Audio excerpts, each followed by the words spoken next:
Well, this is different from what I was used to. When I made my first Gears video, I was honestly just gonna go through the classic games, but I thought it would be a good idea to at least go through this DLC. While I only really care for the single player aspect of this game, multiplayer has been very important to the Gears of War series since the first game. I only really played Gears 3 and Judgment's multiplayers, and even then that was more recent, so I don't have much experience with it, but since Gears of War 2, there has always been multiple DLCs that have had extra maps. For Gears 3, the second DLC had something extra, an entirely new story. I can't say what people think about it because when I went to Gears 3, it was actually the first time I ever learned about it, but I can't say for myself that I enjoyed it. I love the story that's told here, and I am excited to get this started. So hi, my name is Solar, and this is Gears of War 3, RAAM's Shadow.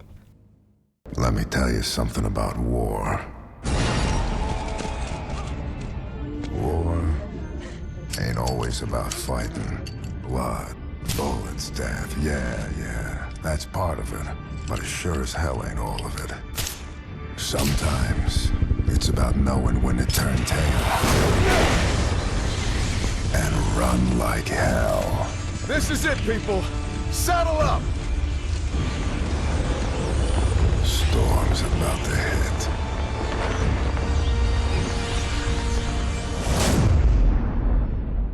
The DLC takes place 9 years since the initial Locust attack on E-Day, which honestly caught me off surprise because I really did think for the longest time it was like the beginning hours of the war. The story is also being told from different point of views. The first we see is Zeta Squad, with Ty Calisto and Kim returning. Just remember, little one, in life there will always be struggle. Such is the nature of things. But in life, there is also hope and happiness. It's really cool getting to see these two again, especially Kim. I liked him in Gears 1, but I do like getting to see his character again and how he interacts with entirely new characters. Yeah, this story doesn't have anything like Marcus, Dom, Cole, or Baird. It's entirely new characters for the most part, but I really like that. First is Alicia Valera. Voiced by Laura Bailey, she's a very dedicated COG soldier and has a personal interest in this story as the city we're in is Alima, her hometown. The second and most well known is Michael Barrick. Originally a character from the old comics, Barrick was a hardcore fan favorite, and this would be the first time he would appear in his games. Not only was his design very unique, by that I mean I'm pretty sure his cigar was attached to his own model and it always stayed in his mouth before the ending, but his character is also really good. Before the Locust War, Barrick was an interesting person. He got in a lot of trouble in school and he would have a divorce once he got older. After everything that happened with E-Day and some Hammer of Dawn strikes that destroyed his house, he would live his life as a stranded, before being recruited by the COG through an operation called Operation Lifeboat. Operation Lifeboat was a program that had the COG recruit stranded to join and fight the Locust, and he is an example of what some people really think about the COG themselves. The COG does what it can for its people? Well, I'll tell you what the COG did for me. The COG blew up my house. The COG destroyed everything I had. And when I was stranded and had no other choices, the COG gave me a gun and sent me here to do the same thing to someone else. But throughout the DLC, we see he does care about his team, especially Valera. So Val, your little brother old enough to serve yet? 1 more year. It's amazing how fast they grow up. Too bad he's going into all this. Yeah. Well, he's got a kick-ass older sister to look after him when he does. Yeah. Thanks, Barrick.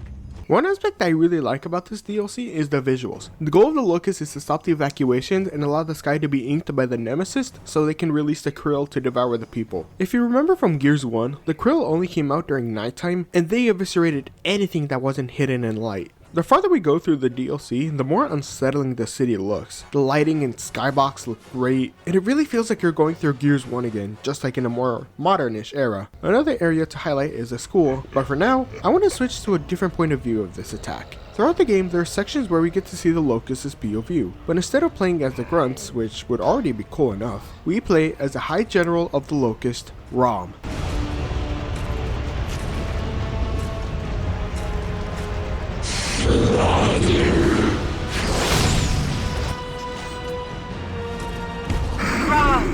Prepare the battlefield for destruction.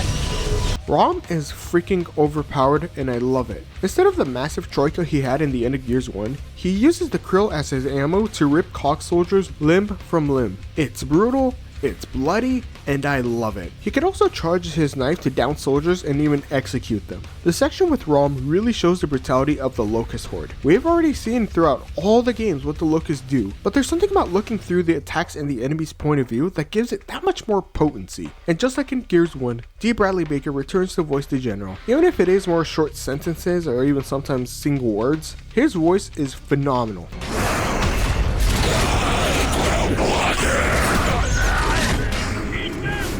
Going back to the COG, they headed out through Lima to find as many civilians as they could evacuate to safety. One of them is a young Jace. He isn't voiced by Michael B. Jordan, but the VA for this DLC, Justin Shaw, is just as good and does well as a young Jace. So as we go through this DLC, why don't I take the time to talk about Jace's past, as we didn't really get the time to learn about him in 3, which wasn't really a bad thing, but I'm glad this DLC exists just to give him more story. Jace had a rough life. At a young age, he lost his whole family to the Locust during E-Day. One of them was his younger brother, who unfortunately died in his arms. After that, he would be stuck in some debris, but would be saved by a man named Dr. Wisen. He had an orphanage where he would help Jace and would later take him on as his adoptive son. It was this DLC that really made me want to see more of Jace. What we had in the base game was already good, but I really would like to see him come back again in another game. I can't tell you how happy I was hearing that Jace was still alive in Gears 5. After rescuing Jace, he lets the others know that Wisen has a school that could also have some people in there, so they head off to see if they can find anyone else. The section in the school does a great job of feeling empty and abandoned, but creepy at the same time. Like, this is the kind of horror I love, just more subtle kind of content. Some moments to highlight include the speakers sounding corrupt, how claustrophobic the whole school feels. I especially love the visual storytelling done in some sections, even the Berserker fight, which,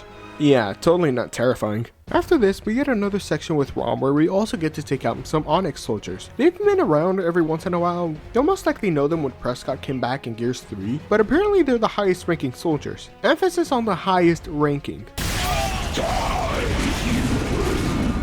So before we head out to the last stage, I want to mention something about RAAM's design. He's using the model of the generic grunt, but this was added to be an actual part of his story. He was originally a grunt, but through the battles during the Lambent Civil War, and then his plans of how the Lambent are taking over the Hollows at a fast rate, and the best thing to do is to defeat the surface dwellers, he was promoted to a general. His strategy would be seen perfectly in this DLC, as both the Locust and Echo Squad would have a standoff in the Alima orphanage. Unfortunately, Valera will lose her life helping a defenseless Jace, and that would be what made Jace stand up and take on the Locust. You know how to use that thing, kid?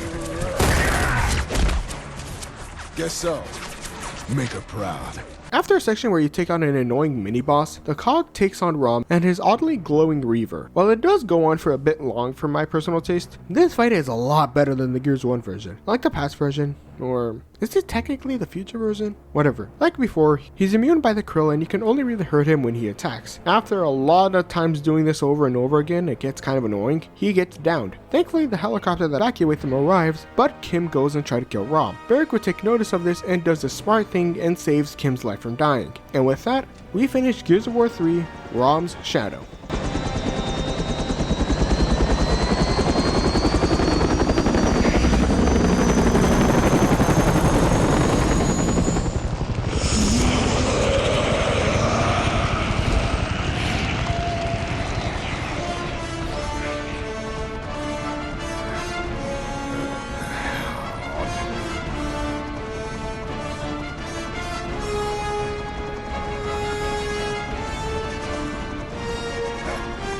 You're gonna make a mean gear, kid.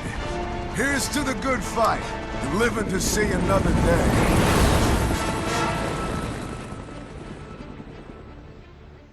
You know, I genuinely didn't think I would have a lot to talk about with this DLC, but I was surprised. RAAM Shadow was a genuine surprise for me because I never knew it was a thing until I got to play Gears of War 3. Overall, a very fun DLC that has a unique story and fantastic moments of gameplay with RAAM. Next up is the finale of the original games, but I will say I plan on doing a Destiny 2 video about Into the Light. After that, I'm gonna put everything into Gears of War Judgment. Anyway, thank you for watching and have an amazing day.